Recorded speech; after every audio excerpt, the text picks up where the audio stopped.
Welcome, everybody. My name is Mina Jane, and I'm the director of the Ashland Public Library in Ashland, Massachusetts. And I am really happy to be here with Gail Sahar, who is going to be talking to us about her book, The Blame Game, Blame and Political Attitudes, The Psychology of America's Culture Wars. And I know we're very excited to talk to her and have her answer our questions. But before we get to that, I wanted to just say thanks to the Friends of the Ashland Public Library who support all of our programming. I would also like to thank Gail for allowing us to partner with other libraries for this program. And she probably knows that when libraries get together, we create magic. So I would like to welcome, obviously, the patrons from Ashland, but also from Andover, Arlington, Bedford, Cohasset, Groton, Hanover, Lexington, Lowell, Manchester, Marlborough, Mass Community College, Needham, Newton, North Reading, Norwood, Plymouth, Quincy, Tewksbury, Wareham, West Newbury, and Woburn. You can tell I didn't grow up here. I have a little trouble with the names, but I should have warned you that there were a lot of them, and people were thrilled to join this program because it is such a topical one. So Gail, welcome. Thank you so much for being here. I forgot to say, if you have questions for Gail, please put them in the Q&A. There's a button at the bottom of your screen that says Q&A so that I can manage the questions as we get to them.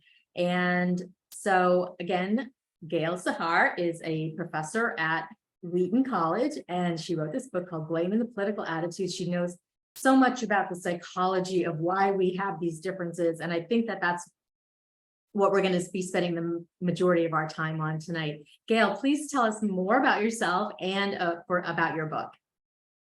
Oh, sure. So I'm a professor at Wheaton College, as Mina said. And this will be my 30th year of teaching there. I've been there a long time. I live in Rehoboth in Massachusetts, so I'm very much local. And I love teaching. I teach social and political psychology, some statistics, some quantitative research methods, that sort of stuff. And before I get started, I wanted to just say thank you so much to all of you for coming. It's so wonderful to see so many folks here. I'm blown away really by having over 100 people attend. It's really nice to know people are still interested in books and ideas and are willing to spend a summer evening doing this. So thank you. And thanks also to Mina for organizing this. It's amazing that what your consortium is doing. Thank you. Yeah, libraries, like I said, magic. Yeah. So should I kind of launch into talking a bit about the book? Okay. Give us an overview of the book, and then we'll go right into Q&A. Okay. So for those of you who have not yet read it, which I assume is probably most folks, I'll just give a very brief introduction. I am a liberal arts college professor, meaning I like small classes and lots of discussion, so I don't tend to lecture a huge amount, and I promise I will not do that to you. So the area I work in is one I've been engaged in since I was a graduate student back at UCLA a long time ago. I won't say how long, but it's been a while. And the basic premise of the theory I work in is that human beings are curious creatures. We want to understand the social world. And so we are constantly processing information about what's happening, what is happening to us, what's happening to other people. And specifically, I'm interested in people's judgments about why things are happening. We need to understand why, because if something bad happens and we don't know why it happened, we have no way of preventing it from happening again. So it's probably kind of an evolutionary thing that we're really fixated on understanding.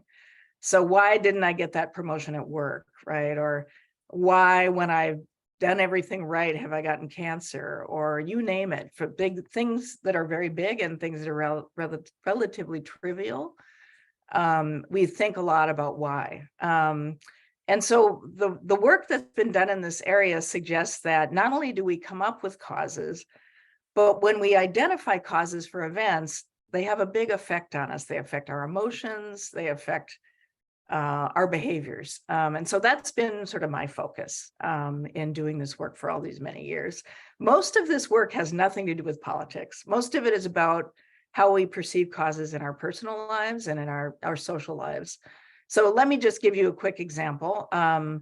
Imagine that, I'm supposed to meet a friend for coffee at a coffee shop nearby. I go there, she's supposed to come at 10 a.m. 10:05, 10:10, 10:15, she's not there, right?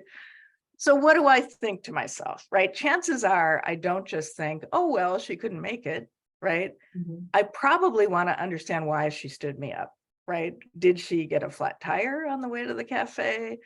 Does she not like me anymore, right? There are all these things that go through our heads. Is she just flaky? Or, we right away start processing these situations in regard to the cause. So that's one of the ideas of this theory.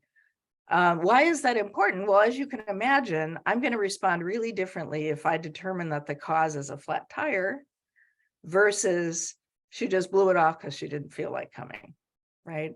So if I believe it was something that was not her fault, right, not under her personal control, like a flat tire or some sort of an emergency situation, right, I'll feel probably sympathetic, not angry, and I will be nice to her, right? I'll want to keep her as a friend. I'll want to see her again, etc.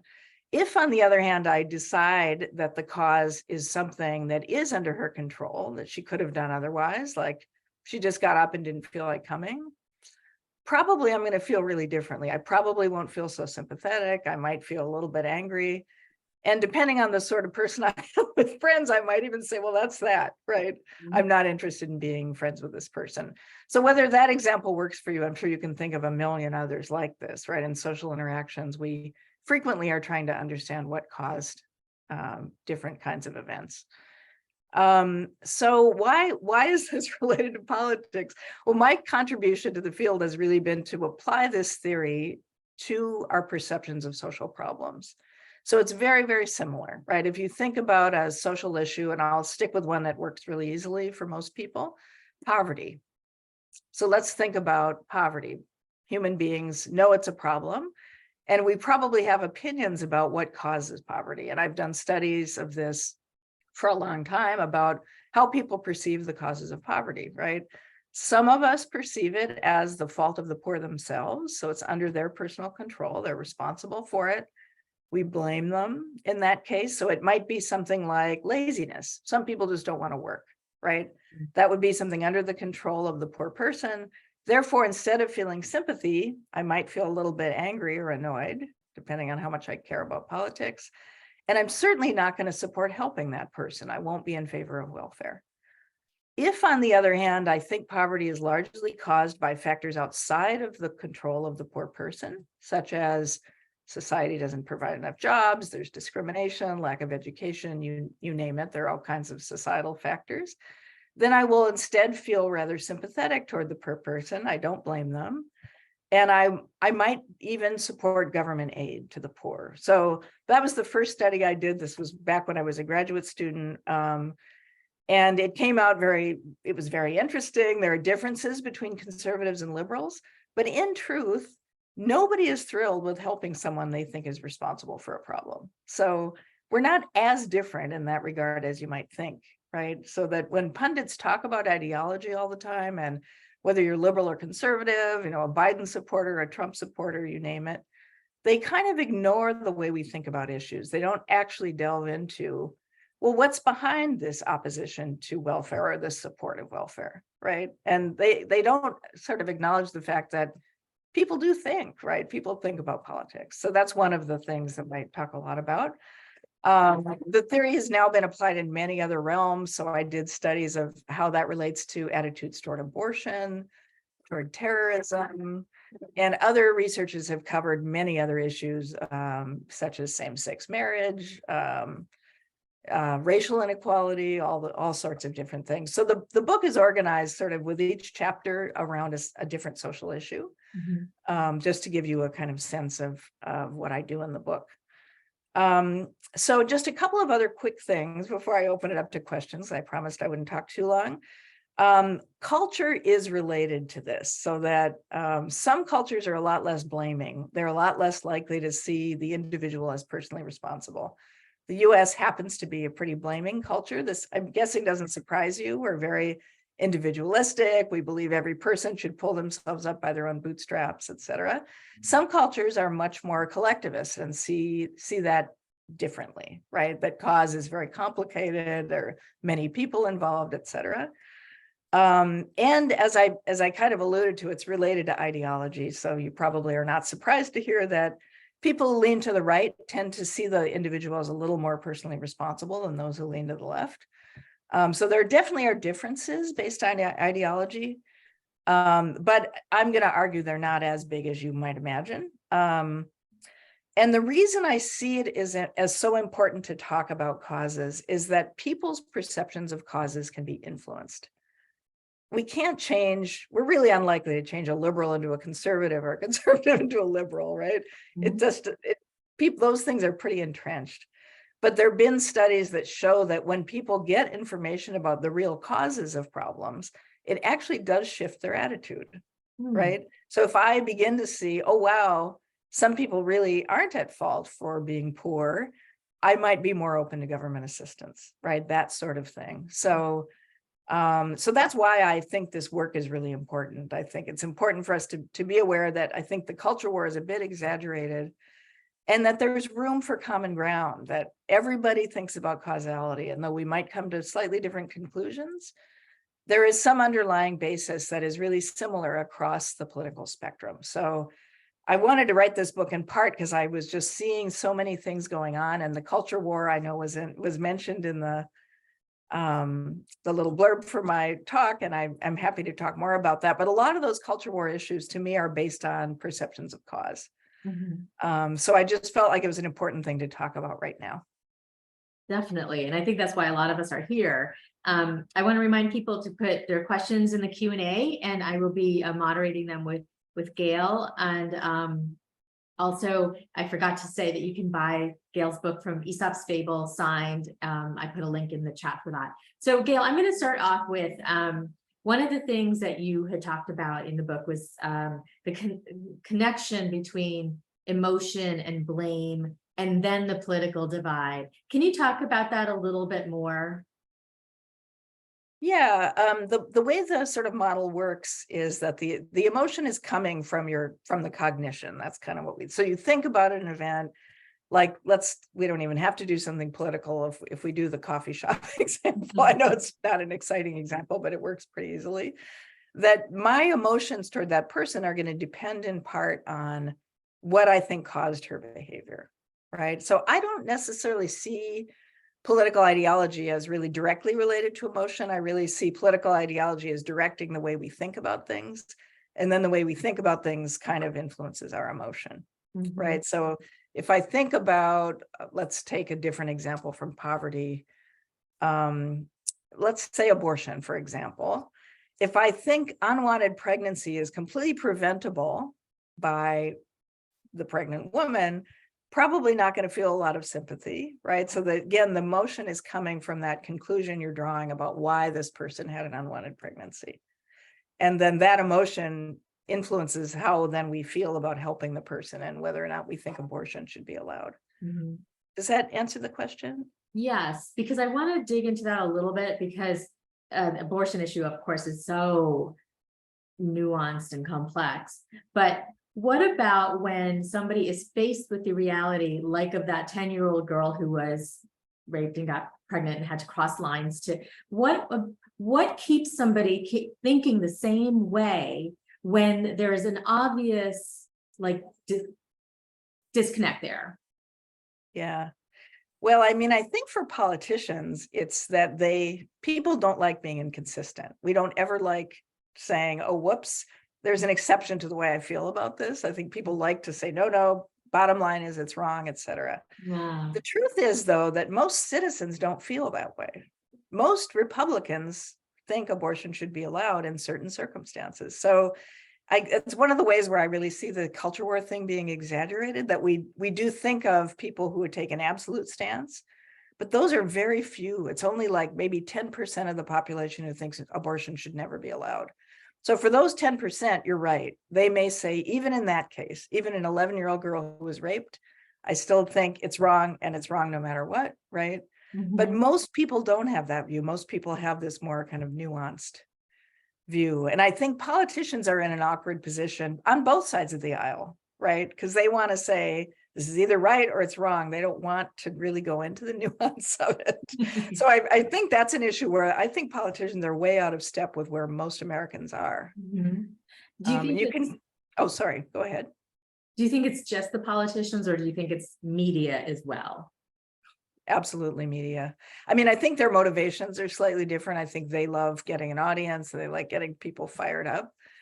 And I do think that part of the reason we have this feeling of polarization now is in part because the media really drive it Mhm. for their own benefit, right?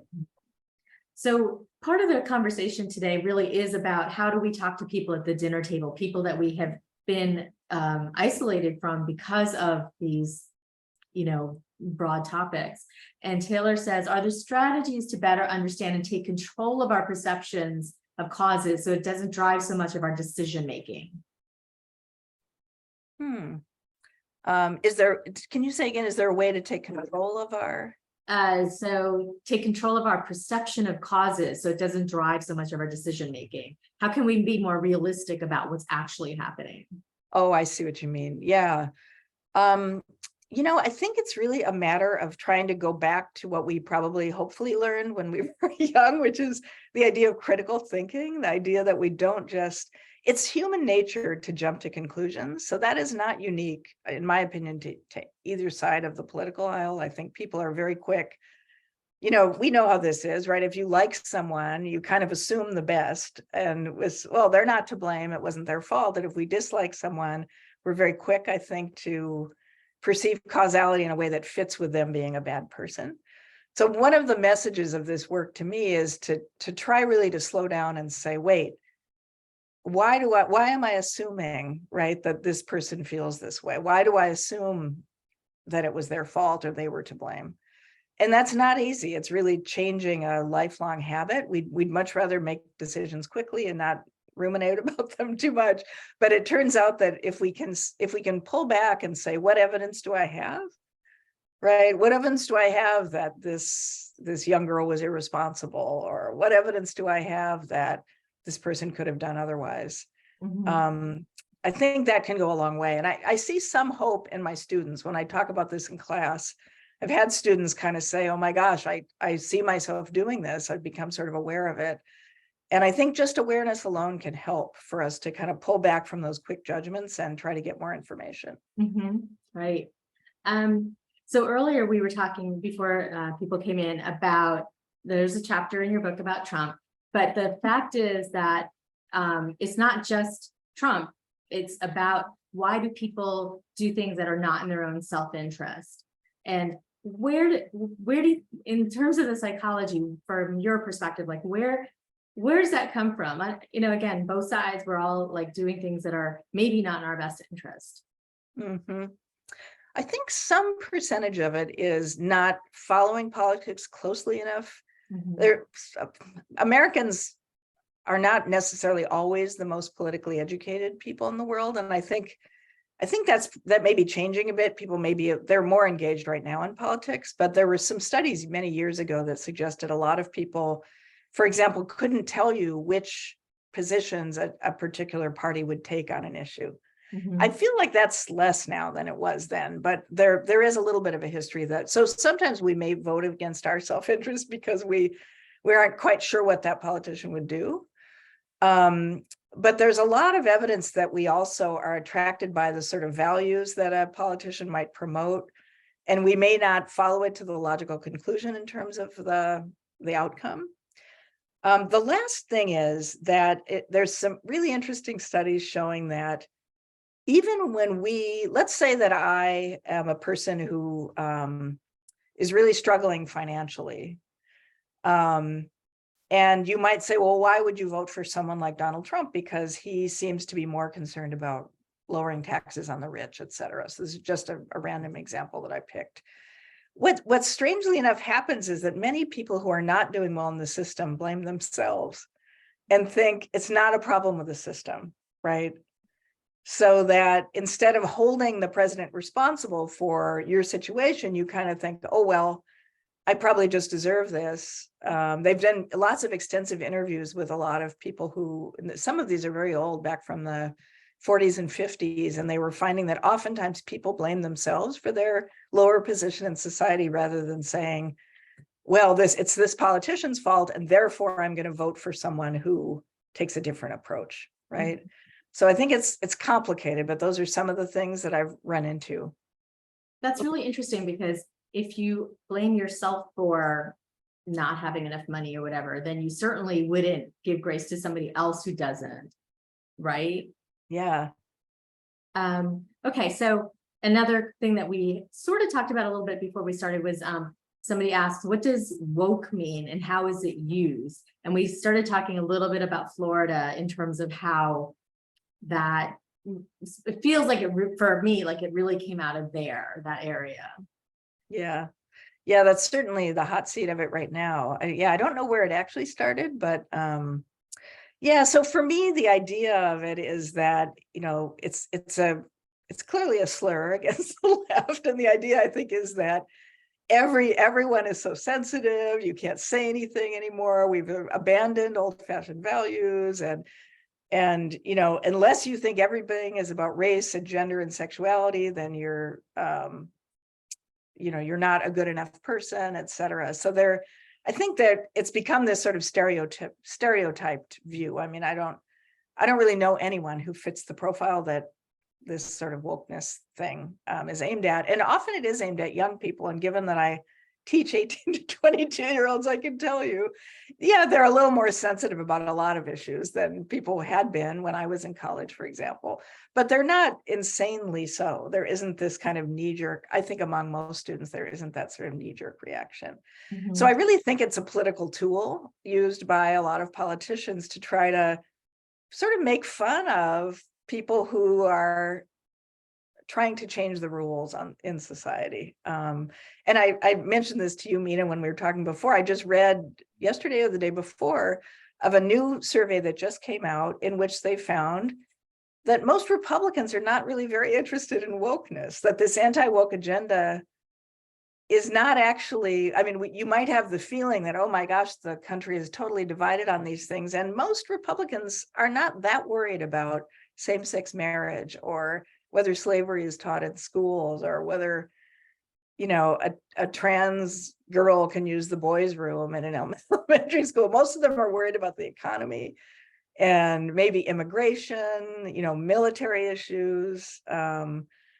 So I do feel like that woke thing is mostly a political tool, in my opinion. I mean, I'd be open to differences there because people might see it differently, but that's sort of my impression. So that, but is that a word that woke is something that triggers people? You know what I mean? Like it really gets people their backs up because they're like, what? How dare you? And is that relatively new where certain words just trigger people to respond? Oh, absolutely. And I will say that I think when woke, you're saying this is reminding me that when it first started, at least I'm an academic, so it's a very liberal environment, et cetera. But when woke, the term woke first started, people were proud of it. People saw it as a good thing. So if someone would say to me, you're really woke, I would think, oh, that means I'm really aware of what's going on, kind of thing, right? And I think gradually it has been changed. But your point about language is really fundamental. I think that politicians and the media pick these words, they begin to have all kinds of emotional power, even though we don't totally even know what they mean, right? Sometimes. I'll just give you one really quick example. Abortion is such a word. It is a word that has strong emotion associated now. So that if you ask people in a survey, how do you feel about termination of a pregnancy? They're much more favorable than they are toward abortion, even though those things are exactly the same. So words can take on a power that is very triggering for people, and they stop thinking. They have an automatic emotional response to the word. And I think there are lots of words like that. Welfare could be one of them, but there are all kinds of them. So yeah, I think your point is a really important one. Language is major. Yeah, and let's stay on the abortion issue for a second, because it feels like people hear the word and they have this immediate some people think that anybody should be able to get an abortion, even up to like 9 months. And some people think like nobody should ever. And what is your perception of like what is reality there, like in terms of people's actual feelings about it? That's a really good question. The vast majority of people believe that abortion should be allowed in the case of threat to the health of the mother, rape, or incest. That is really, it's a pretty rare person who doesn't think that would be the right thing to do. Now, there are people, of course, as you said, on both sides, but it's a very small percentage. It's something like 80% that are what you might call ambivalent about abortion, meaning it should be legal in some circumstances, but they feel that there are some circumstances where it wouldn't be warranted. So again, it's this issue where it sounds like we're so polarized, but to me, that doesn't sound very polarized. It sounds like it's a complicated issue. People think of it seriously. They realize there's a lot of nuance across situations. And I think that people do think about the how responsible were the parties involved, all of that sort of stuff. Totally. So Patricia asks, what is your opinion on how media impacts perception? If a person watches Fox all day versus MSNBC, was their attitude already formed and the network reinforces it? Or were they neutral and formed attitude based on what they watch? Oh, that's a really good question. I think the latter would be great, right? It would be great if people would go in and be open to the ideas they're hearing. And I think it probably used to be that way. Like when I was a kid, and maybe some of you, I can't see you in the audience, but you had newscasters who really didn't take positions. They kind of read the news, right? But now we're in a position where news is so politicized, and there's a lot of evidence that we prefer to expose ourselves only to points of view that agree with our own. Now that there are exceptional people, right, who are liberal and watch Fox News, or conservative and watch, MSNBC or whatever they think is the most liberal station. But for most of us, we do kind of limit our exposure. And so what I suspect is that it's really the former, that we go in with a particular leaning, and then we get all excited by what we hear, and we become even stronger. There's an effect called polarization, in which when we find out other people see things the way we see them, we get an even stronger attitude. So if I was pro-choice, and then I hear a lot of arguments in favor of being pro-choice, then I become even more pro-choice. And I think that really happens, and it gets the media a good audience. But unfortunately, I think it's not very good for processing of information and having dialogue. Yeah, we in our house often talk about how people shop for a channel. They have certain opinions, and then they're like, oh, well, that channel does actually talk the way that I want to hear. So yes. That is really interesting. So Suzanne asks, what are the nuances in thinking for election deniers? Interesting. I think that goes back a little bit to, there are a few things. That's a really good question and a complex one, and I don't want to give too simple an answer. I think there's one problem which has been happening in this country for decades now, which is that there's very low trust in government. And it has been the case for a long time. And so I think when trust is lost, it opens up the possibility for us to imagine that all kinds of evil things are happening behind the scenes. We feel like we can't trust these people, and so we assume there must be nefarious things going on. I also think part of it is this idea that I mentioned about cognitive consistency. We don't like changing our minds. So if I'm a huge fan of someone, and Donald Trump had the power to make some people feel that way, right? That the people found him charismatic. They felt like they'd follow him anywhere. There are a lot of people who still feel that way. And I think it would be very hard to take a position that strong in favor of someone and then be able to say, oh, well, he lost, right? Because that's like, oh my God, my worldview is sort of shattered. So I think it's a complicated bunch of things, but I think those may be the biggest factors, this idea that none of us trust the government as much as we used to, probably. So and I say, I have a lot of respect for Americans thinking, I think more respect than a lot of politicians do. I think there are reasons not to trust the government. right? They haven't always been honest with us about things. There's lots of, we all know that about both Republican and Democrat candidates and politicians. And so I think that sort of opens up this possibility that we'll start to see the world through very suspicious eyes. Do you also think that there's a sort of like where there's smoke, there's fire? So attitude for people like, oh, let's talk about Hillary Clinton. Oh, those, like is the more you heard it, the more you're like, well, maybe. Yeah. And the problem with conspiracy theories is that once you're accused of something, it's so hard to disprove what people are saying about you because you sound like you're just being defensive. Right. I didn't start a pedophile ring, and using the Hillary Clinton example of Pizzagate, as they were calling it at the time, right? The minute you start to defend yourself, you look almost more suspicious, right? So it's extremely difficult to get yourself out once you've been accused of something like that. And I agree with you. I think it's true. The more we're exposed to something, the more we're like, is that possible? Maybe that really did happen. Yeah, I've definitely felt that myself. I'm going to ask you this question from Julie that I showed you earlier because it's a little bit long, but I think it's really interesting. She's been following the science writers Richard Dawkins for years, loves listening to him talk about evolution and critical thinking, and yet he's recently jumped on the bandwagon of conspiracy theories regarding transgender people. He's calling being transgender part of the religion of woke, whatever that means, and saying that transitioning is a substitute for transubstantiation. He also is buying into the fear-mongering of teachers grooming students into being trans and that doctors are pushing kids into medical transition. Obviously, I'm not asking for an answer to him specifically, but rather as an example, how can somebody otherwise intelligent and educated be so quick to buy into these conspiracy theories and reduce the complex experience of being transgender into a mere delusion and part of a religion or part of being woke? That's a very good question. And it's certainly a hot topic issue right now, for sure.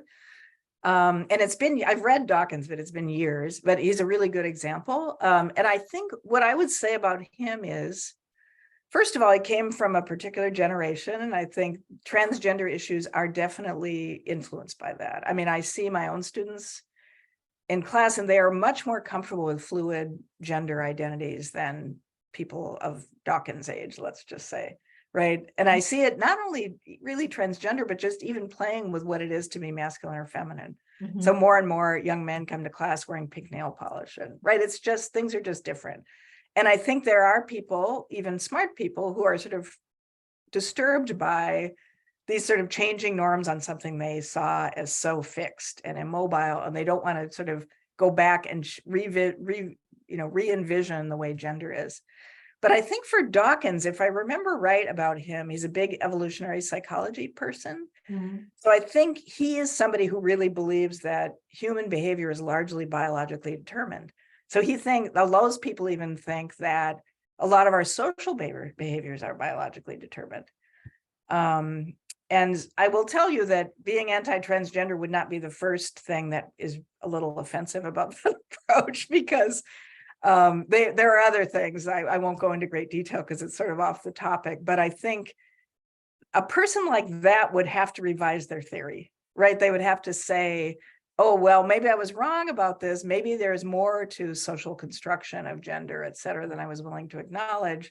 So it could also be that he is trying to defend a theory that he's been spouting for a very long time. And I wouldn't say the theory is useless. There is useful things in there.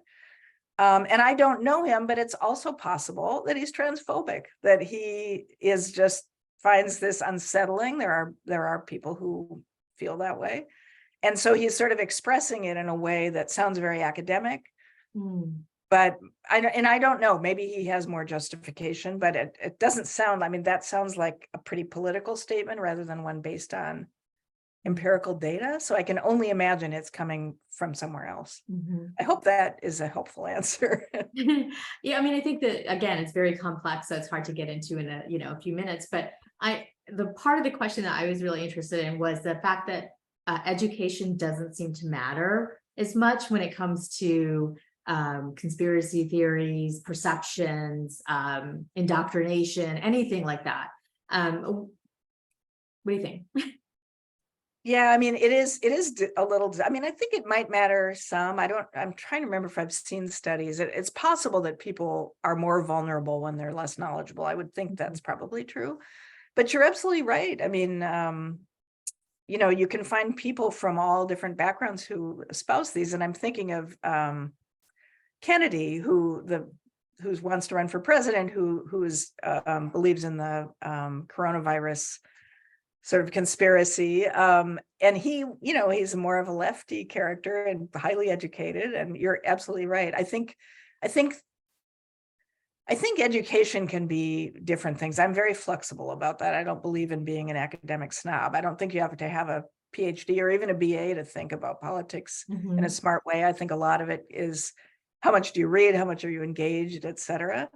And I do think those things make a difference. But yes, absolutely. I think smart, really educated people are also vulnerable to some of the same things as everybody else.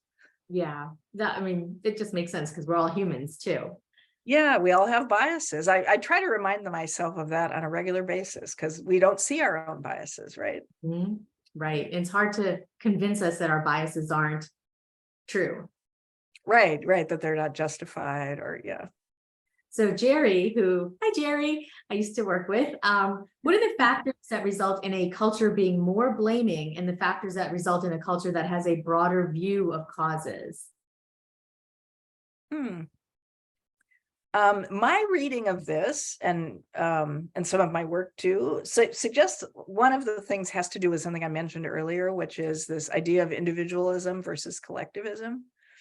So I think American culture, it's not only the US, a lot of more Western countries, European countries, for example, have this idea that they see people as individuals and they don't really think so much about the fact that all of us are embedded in a web of relationships that have influences on our lives as well, right? So just to give you a quick example, it's a classic social psych thing that I always do in my class. And I'll say to students, write down I am 10 times on a piece of paper, and then just write however you want to complete the sentence, what comes to mind. And American students often write, I am athletic, or I am outgoing, or I am shy, or whatever it is, individual characteristics.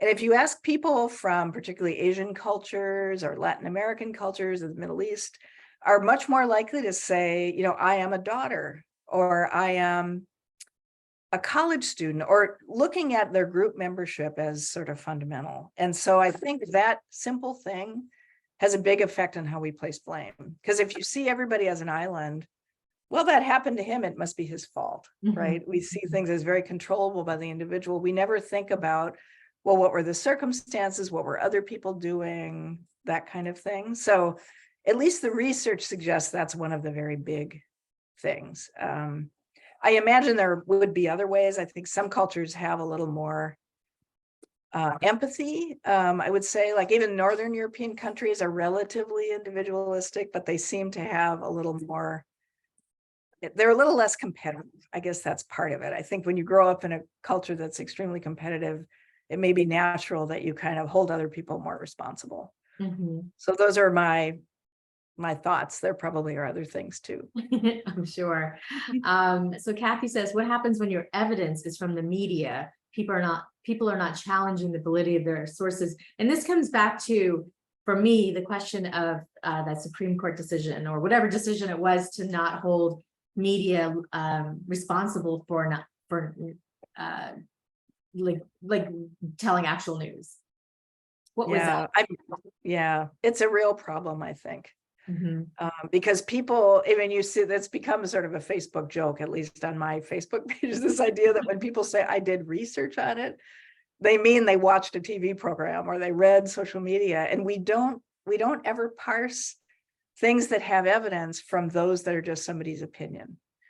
And I think that's really problematic. So if you see somebody who seems to be an authority figure and they're saying something and you're not questioning it, then absolutely, I think it could lead you down some very bad paths, right? And I think just saying, okay, that would be one of the pieces of advice that I try to give for how to get out of this is when someone says something to say, what evidence do you have for that?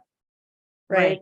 Something as simple as that, because so often this guy, they say that this is what's happening, right? And it doesn't matter whether they have collected data or they are just shooting from the hip based on their own political opinions or what will sell, that kind of stuff.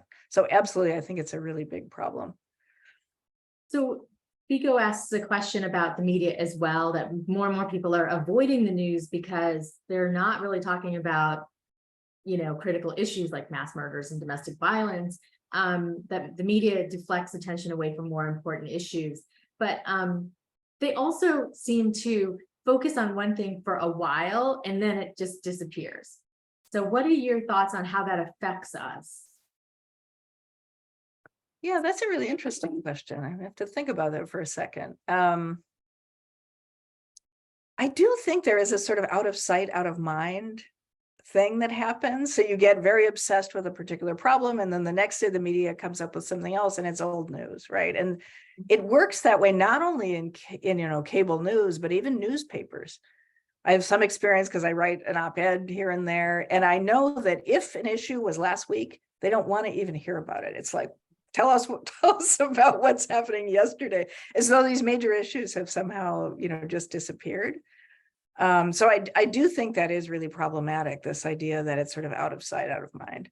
Mhm. The other thing I would say about the media is sometimes I think they can lead us down the wrong path unintentionally. So I don't know that media people get a lot of training on the effects of the way they talk about issues. But there are some really classic studies, one that's quite old, a book about how the media presents social problems. And they found that when they talk about a particular issue, they can present things in different ways. So one way they sometimes use is an individual story. So maybe it's a story about, they're talking about poverty, and they focus on one poor person and they tell a little story about what happened to this person, et cetera. The alternative is that they could focus on the bigger problem. What are the statistics? How many people live below the poverty level, et cetera? Well, most news coverage is the individual story route. And what research shows is the individual story route almost always leads us to blame the individual. So, and this always surprises people when I talk about it, because I think we often imagine an individual story will make people feel empathic, right? And Mhm. that they'll be more sympathetic, but it doesn't seem to work that way. It seems that we're so anxious to blame that just seeing an individual makes us more likely to blame them. Even cases of rape, sexual assault, if they talk at all about the victim, people sort of assign more responsibility to the victim. So I think that some of the problem is intentional on the part of the media, and some of it may be incidental to the way they think Americans like to hear stories. Mhm. Yeah, because I think people, at least to me, like people in the media might think that people will tune out if they're just talking about stats and, things like that. So Francine says she was greatly influenced by Barbara Ehrenreich's books, particularly Nickel and Dimed. So why haven't many people realized that some people are mired in poverty and can't climb out, even if they are working 2 or 3 jobs a week? Also, why do people continue to vote against their own interests, which we talked about earlier? For example, because I think this is a good example, coal miners, where there is black lung disease in their family. Yeah. I mean, it's complicated, I think. I keep saying that, but political attitudes are complicated. I think part of it is, well, there's one theory that I will mention by a couple of researchers, and I'm not giving citations in this, but I can certainly do that, and they're in the book. There's a theory called the system justification theory, and it suggests that we're really uncomfortable living in an unfair system. So we would really rather convince ourselves the system is fair than have to face the possibility that bad things can happen to people who don't deserve it, right? So if you think about something like poverty, it's much more comforting. I can walk by a homeless person much more easily if I think they're there because of their own failings. If I think that it's society's problem, it makes it very hard for me to look the other way. So it suggests that we're really uncomfortable acknowledging problems in the system that could be addressed. We'd rather say, oh, well, if they tried hard enough, they could get themselves out of it, right? So I think that the Ehrenreich position, I think, is is pretty accurate about how poverty really is. But I think many people don't even want to acknowledge that possibility. And sometimes it's their own experience. They say, well, you hear of people like this, like, well, I grew up in a poor family and I raised myself up and look how successful I am. We're not good at looking at the help we had. We're not good at thinking about, well, you really got lucky in this one circumstances. Other people don't have such luck. Mhm. So I think that it really blinds us, I think, to sometimes seeing the real causes of what's going on. Mhm. And is that why people are so opposed to thinking about even the possibility of systemic racism? Yeah, I think so. I mean, I think you kind of see it, right? In even some of the positions, like, not teaching about slavery, et cetera. It's like, we can't acknowledge what has happened in our history.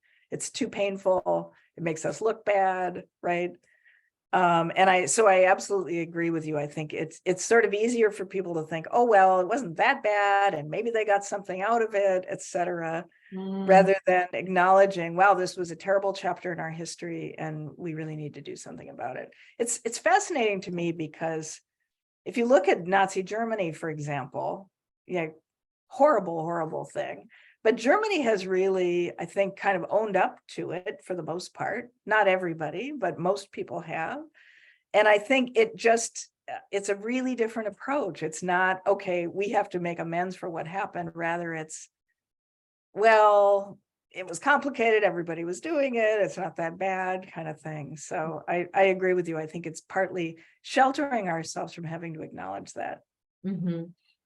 And to me, it just seems like it was so horrible that it's hard to even fathom how bad it was for, people who are Black, people who are Native Americans, and, it just, so like some of it is just like not wanting to deal with, to me, psychologically, not wanting to deal with how awful that is. In fact, Yeah, I think that's right. Yeah. okay. So Larry asks, and it kind of brings us back to the original topic. He lives in the deep South, and my brother lived in a major northern city. Our relationship was ruined by culture wars. So how do we bring our families back to the table to talk about these things, to, I don't know, reconnect, maybe? Yeah. It's difficult. I mean, I see it, and I sometimes see it even in my own classes with people who are not family, obviously, but it's still sort of painful when you realize you have such different views of things. I think it's tough because for a lot of us, I think these political issues become very emotional. And when you hear somebody say something that is morally repugnant to you, or that you're really strongly opposed to, it's very hard not to just immediately get angry. And I know this, I'm not particularly good at it either. I have, strong opinions. And so I totally get that. But I do think if you can at some point kind of back up and say, all right, let's talk about how we think about this issue. Like, where do you get your information from? What information leads you to feel this way? And can you see why I might see it differently? So I think focusing more on information, I think perceptions of cause are not a bad way to start. Like, what do you think is causing this social problem? And then you can kind of get into more depth. I think that sort of thing helps. Mhm. I think asking people, like, why do you feel, what makes you think that? What makes you feel that way? Because to me, you seem like a really smart person, and I'm kind of wondering if there aren't holes in that argument, that sort of stuff, which is not attacking, but rather kind of reinforcing. I think that sort of thing really helps. I think just explaining to somebody else how they see something. Mhm.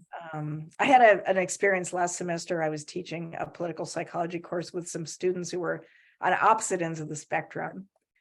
And there were a couple of moments where we had these revelations in which I realized that they had completely wrong conceptions of how the other one saw things. So I think getting to the bottom of that, and I hope maybe I'm going on too long here, but the example was a student of color saying, when I see an American flag hanging, I feel threatened by it. I feel like that's nationalism, et cetera. The person might be racist, et cetera. And a student in the class who was more conservative said, oh, to me, the flag just represents respect for soldiers who fought in wars. So it was as though they had completely reversed versions of what this symbol meant. And when they saw that, they both were like, oh my gosh, well, no wonder you think this way, right? So it's hard, and it doesn't happen all that easily or very often, but I think those kinds of things of really thinking through the process of how we get to our attitudes is helpful. So is that why the phrase "Make America Great Again" is become so powerful? Because people sort of remember maybe the 50s and 60s where they felt like people had the same opinions as they did. Yeah, because very few other opinions were allowed. Yeah, I mean, the truth is, diversity is hard. It's really challenging. And I think you don't have to be a racist to feel that way. I mean, I think having people who are not your gender, not your sexuality, not your race, not your religion, it does pose challenges to us, right? And so on some level, I can understand people who grew up in a particular way feeling like the way of life I was socialized into is gone, and I feel lost and I feel under threat, right? I think, that's not a completely insane way to feel. But I agree. I think that the important thing is to realize that, well, at that point, women didn't have a say, right? People of color didn't have a say. People who were, LGBTQ were in the closet for the most part, right? So everything seemed really easy because everybody was on the same page, and there's a price to be paid for being inclusive. And I always try to remind people that there's a lot of evidence now, and a lot of this comes actually from the business world, that they've done studies about the effects of diversity on productivity and things like that. Diverse teams are much more effective. They're less happy. They have more conflict. It's more challenging, but they get a lot more done, and they come to better decisions, et cetera. So I think getting people past the discomfort and sort of seeing the benefits of having different viewpoints, even though it's painful, is something I try to shoot for. Evelyn asks, what is a news station we can watch or listen to for an objective viewpoint? The impossible dream. I know. Gosh, it's interesting because the ones that come to my mind seem reasonable to me because they reflect my values, right? So I'm not sure I could even, it's challenging. I mean, there are some new like websites and things that are trying to do this kind of unbiased, we're going to present all sides, et cetera, and only evidence-based information. But I find it very challenging. I have to confess, and maybe I shouldn't because I work on politics and psychology, I don't even watch cable news. I just can't take it. So I read the newspaper, and those too have a bias, but at least it's a little less in your face, and I think it's easier to digest the printed word and be critical than it is to watch somebody who's really convincing. So I just avoid that part of the media myself. But I don't know, maybe there are other folks who know of some. I mean, it's hard to think of. I'd like to think maybe NPR, for example, comes to mind, but I think there are plenty of people who would say NPR has a liberal bias. And a liberal doesn't see it because it reflects their values. So I can't think of a program easily. That's sad. I know, but it also could be my limited. I don't watch a lot of TV, so it could be that too. I don't think that's it, but I don't watch a lot of TV either, but I don't think that's it. Last question, because I think this is really important because we want to try to listen to people. Michelle asked, what's the difference between being judgmental versus opinionated? Where or does bias come into play with either of those? That's, again, a really, really interesting question. In my mind, being opinionated is okay. I think that if you're sort of paying attention to politics and taking in the information, and you're a person that cares about issues, you probably are going to get strong opinions. I don't think there's anything wrong with that. There are people who disagree. There are people who think moderates are the most sophisticated because they see all sides of an issue.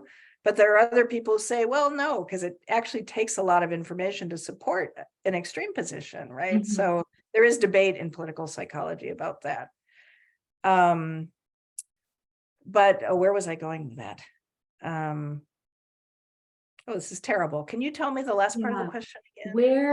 Where does bias come into play with either being opinionated or judgmental? Yes. Okay. So the opinionated part I was sort of defending. Judgmental to me is something that we call the fundamental attribution error in my field, which is when someone expresses an opinion we don't like, we automatically think they're a bad person. Mhm. And I think that's where we run into trouble. And it's really a battle. I totally get it. It's easy to go there when you disagree strongly with someone. But I think that's, to me, the difference between being judgmental and being opinionated is believing one thing and believing anybody who doesn't share your opinion is a jerk. Mhm. That's judgmental, right? Or that they are immoral or don't care about people. So I think trying to remind yourself that they came to that opinion through complex ways, that they may have other views that are more consistent with yours, et cetera. I do feel like I think both sides have gotten so judgmental that it's no longer possible to even have those conversations. But I think, yeah, I don't think we need to avoid being opinionated. I do think we need to avoid being judgmental. Mhm. So on just a last note, I wanted to end on a positive note, because you actually had said before we started that you felt pretty hopeful about our ability to come together. Where does that come from? Well, I mean, we've been divided before. I mean, this is particularly tough now, but what I would say is that we're not so divided in our attitudes, really. Most Americans are really pretty moderate. There aren't that many sort of extreme views. Where we really are polarized is in negative emotion toward the other side. That's what a lot of the data show, that we're polarized in the sense that Republicans don't want their kids to marry Democrats and vice versa, right? But we are not so polarized in terms of attitude. So the fact that there is a strong basis there is somewhat helpful. But also I have seen evidence that giving people information changes their minds. So I feel like we're now characterized, Americans are characterized as kind of automatons who just follow their emotions and they don't process information. And that is not my experience. I really do think that if we got back to a place where we could examine real information and data, I think most people are pretty open to that. And I've seen, really interesting studies that show people change their minds. So that's kind of what I want to work on next, is looking at how to influence attitudes by providing information to see if we can get to some sort of better place around agreeing on some things. So I know that the 100 and some people that were here today are probably going to go out and buy a book or get it from the library because it's amazing. But you had mentioned you wanted to recommend another book too that we could follow up with. Oh yeah, this one is actually much older than mine, but if you're curious about this, I think many of you are here because you're interested in the culture war. And there was a book written, I think it's like 15 years old now. It's called Culture War, ? The Myth of a Polarized America. The Myth of a Polarized America. And it's by Morris Fiorina. He's a professor at Stanford University. He's done decades of work on this. And he's one of the people that argues that the culture wars are exaggerated, that the data don't really support it. So if you're kind of fascinated by that, it might be something to look into. That's one that comes to mind. I will pick that up because I'm interested in the fact that it's 15 years old and we're still talking about the same thing. Only it seems so much more present right now. And what is up next for you, Gail? What can we expect from you? Well, I think next I do want to go back to the lab and do some more experiments about this idea of influencing attitudes, because I'm really sort of encouraged, as I mentioned, by some of what I've seen that, for example, people who, there are a lot of people, for example, who underestimate the racial inequality, racial economic inequality. And there's evidence that if you give people information about that, it actually shifts their view about what's going on with race, for example. That's just one. They've done it with a lot of other issues. And I really kind of interested in pursuing that and looking at how it is that, what kind of information is it that helps us to see a different side and that might influence us to be less blaming. So will that be sort of a book, or do you think we can look for papers from you? For papers for now. I am doing, and I write op-eds, I'm doing a little blog and things like that, but I think I might need a small break before the next book. And then we'll see if I'm doing right. This is an intense topic, and obviously we had a lot of questions. We still have quite a few left in the Q&A, so I would love to have you back at some point, Gail, and just do a follow-up. Yeah, so thank you everybody who came tonight and asked amazing questions. Gail, this has been very eye-opening to me. Thank you so much for spending your time with us. Oh, thanks for inviting me, and thanks everyone for coming. I'm sorry I couldn't get to all the questions, and maybe I'll have another opportunity. Let's hope. Anyways, thank you so much. Have a wonderful night, everybody. And we hope that you all will be talking over the dinner tables in the next few months. Bye. Bye.